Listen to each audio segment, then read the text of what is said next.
Halo teman-teman semua, kembali lagi bersama saya Nita Yulianti, salah satu tim dari Lambung Cerdas. Nah, dalam video kali ini kita akan membahas tentang apa sih gap year dan kenapa sih orang-orang bisa memutuskan untuk gap year.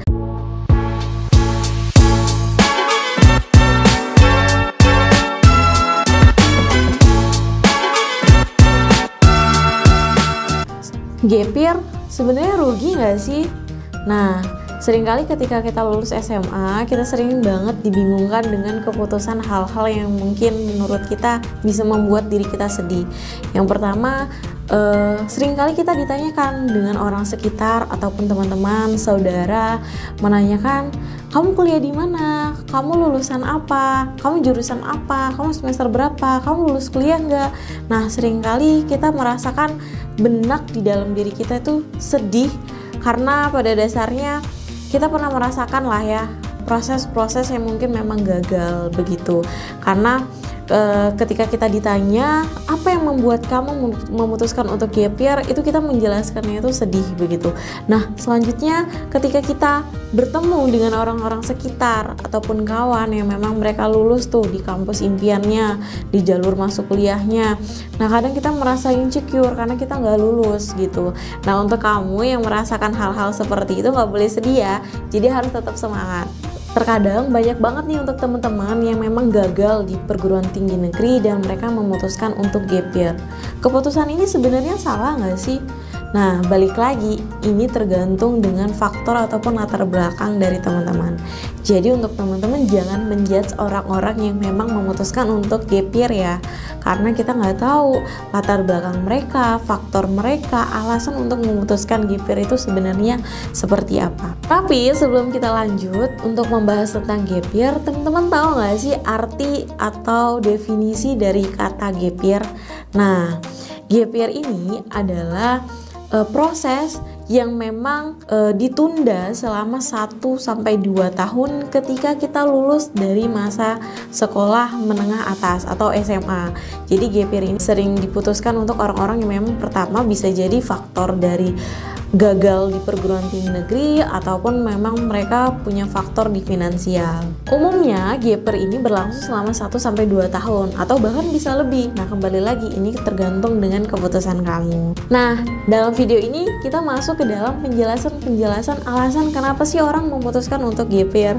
Nah, yang pertama itu ada dari segi finansial. Kenapa dari segi finansial?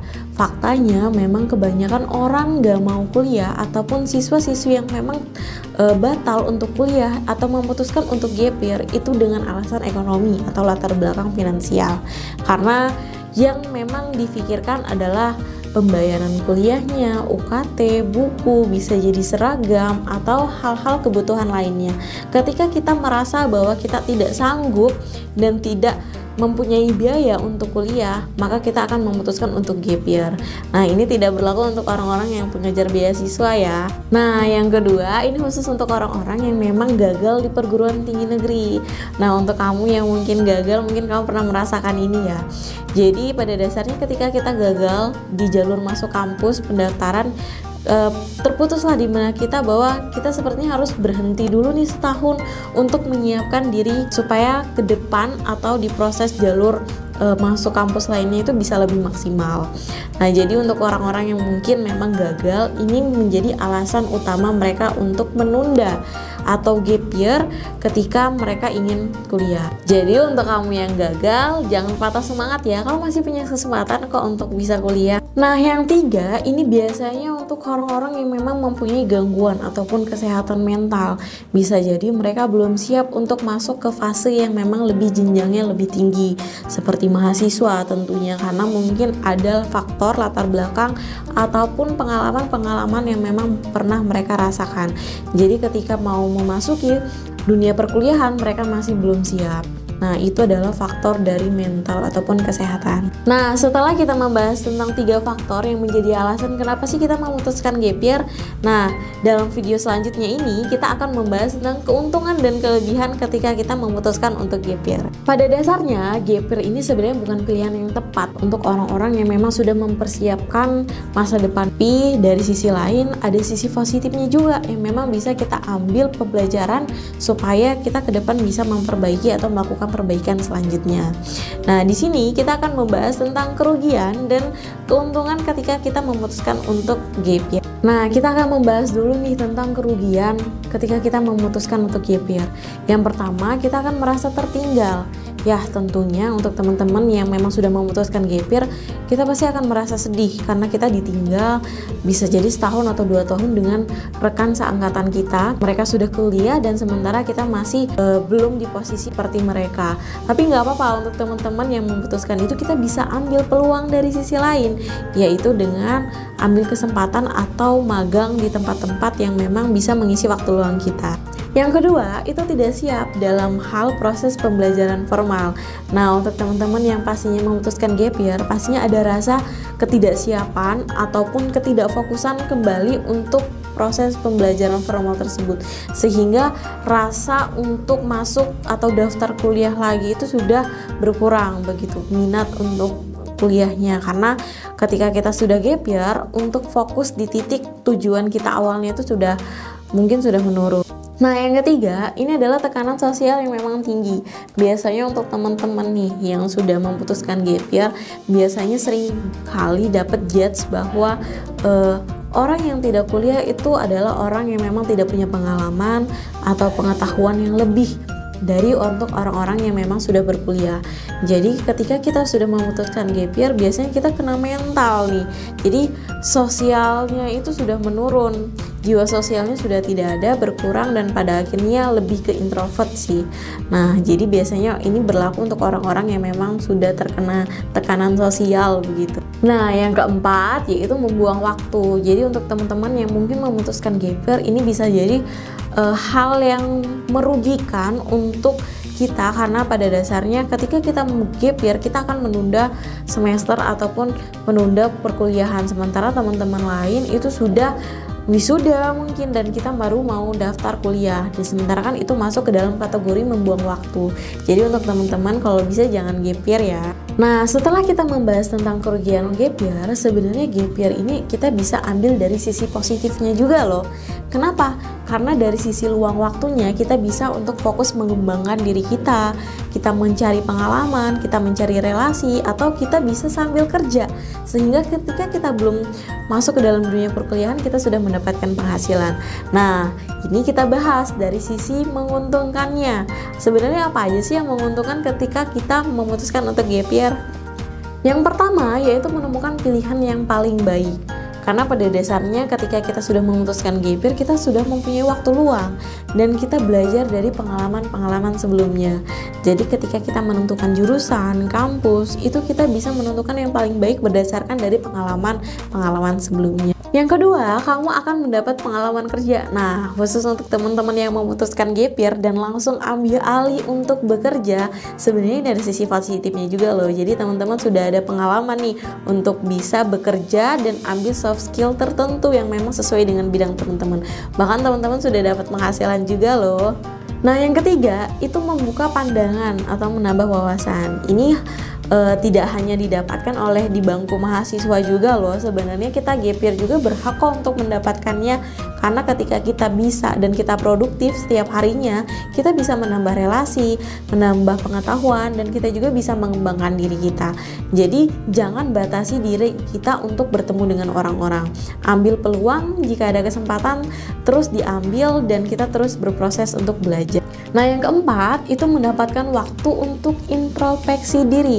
Nah, ini untuk teman-teman yang gap year, ini sebenarnya bisa teman-teman manfaatkan untuk ambil waktu me time, ngobrol dengan diri sendiri, sebenarnya tujuan hidup kita apa, plan kita ke depan bagaimana, kita bisa mengatur dan mempersiapkan diri kita bisa lebih matang lagi.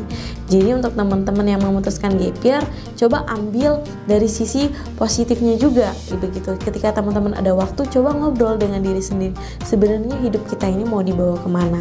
Nah yang kelima, kamu akan memiliki keahlian baru. Karena ketika teman-teman sudah memutuskan untuk gap year, pasti teman-teman gak mau nganggur kan, pasti teman-teman akan memilih untuk bekerja ataupun membuka usaha untuk produktivitas keseharian teman-teman. Nah dari sinilah teman-teman bisa mendapatkan keahlian baru yang memang bisa teman-teman fokuskan dan sesuaikan dengan jurusan yang memang ketika teman-teman ingin melanjutkan perguruan tinggi negeri. Nah dari proses keuntungan dan kerugian yang bisa teman-teman dapatkan, sebenarnya ini bisa teman-teman ambil dari segi positif dan negatifnya. Kadang seringkali banyak yang bertanya, kamu gap year kamu ngapain aja? Kamu nggak kuliah kamu ngapain aja? Begitu kan. Nah disinilah bisa teman-teman ambil dari sisi positifnya. Ngapain aja sih sebenarnya bisa teman-teman ambil ketika teman-teman memutuskan untuk gap year? Nah ini ada beberapa hal yang memang bisa teman-teman lakukan ketika teman-teman memutuskan untuk gap year. Nah yang pertama itu coba teman-teman boleh ambil kerja part time, karena pada dasarnya kalau kita mau ambil pengalaman kita bisa daftar dulu nih di tempat yang memang menyediakan kerja part time. Sebenarnya di era digital sekarang ini banyak banget nih yang ngerjain pekerjaan menyediakan untuk teman-teman yang memang mau bekerja di jam part time. Yang kedua, teman-teman bisa belajar untuk skill baru. Jadi ketika teman-teman nih memutuskan untuk gap year, ini bisa kalian lakukan atau teman-teman lakukan untuk mencoba skill baru. Bisa ambil dari pekerjaan tersebut ataupun bisa ambil dari pengalaman-pengalaman yang memang sudah teman-teman ambil.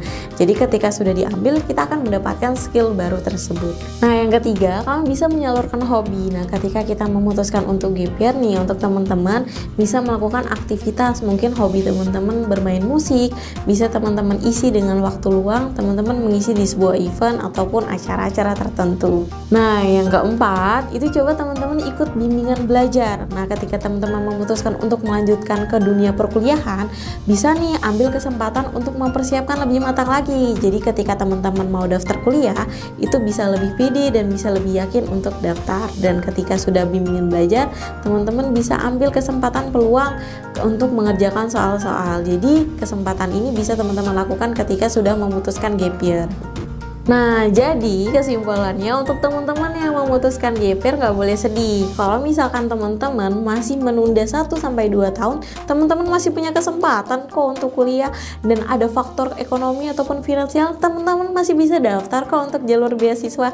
Jadi nggak boleh sedih ya, ambil dari sisi positifnya aja. Kalau misalkan ada peluang dan kesempatan, tetap daftar. Tapi kalau memang teman-teman sudah fokus atau sudah memutuskan untuk tidak kuliah, teman-teman ambil dari sisi positifnya, bisa jadi mengambil kerja ataupun menambah soft skill dan mencari pengalaman di tempat lain. Jadi kesimpulannya untuk teman-teman yang memutuskan gap year nggak boleh nyerah dan nggak boleh sedih ya, harus tetap semangat. Dan see you, sampai jumpa di next video ya. Jangan lupa like, komen, dan subscribe video ini. Bye.